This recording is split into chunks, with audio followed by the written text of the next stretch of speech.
The garden. Frog was in his garden. Toad came walking by.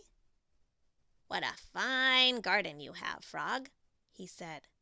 "Yes," said Frog, "it is very nice, but it was hard work." "I wish I had a garden," said Toad.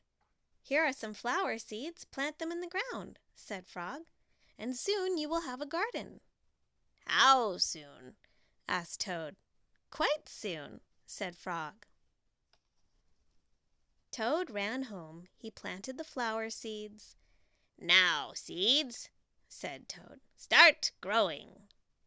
Toad walked up and down a few times. The seeds did not start to grow. Toad put his head close to the ground and said loudly, "Now, seeds, start growing." Toad looked at the ground again. The seeds did not start to grow.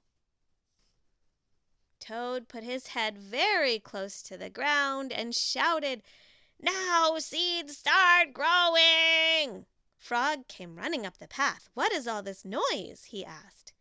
"My seeds will not grow," said Toad. "You are shouting too much," said Frog. "These poor seeds are afraid to grow." "My seeds are afraid to grow?" asked Toad. "Of course," said Frog. "Leave them alone for a few days. Let the sun shine on them. Let the rain fall on them. Soon your seeds will start to grow."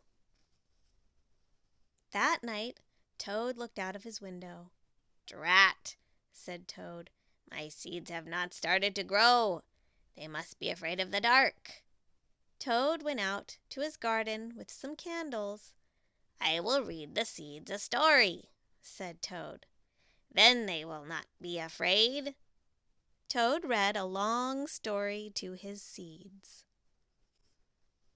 All the next day Toad sang songs to his seeds.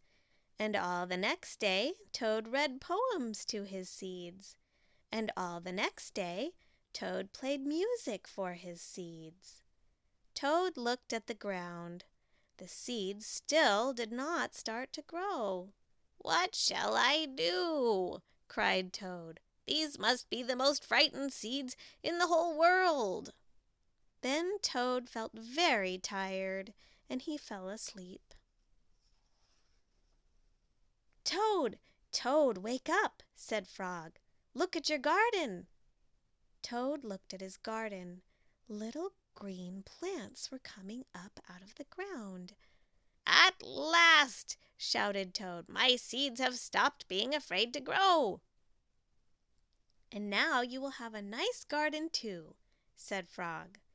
"Yes," said Toad. "But you were right, Frog. It was very hard work."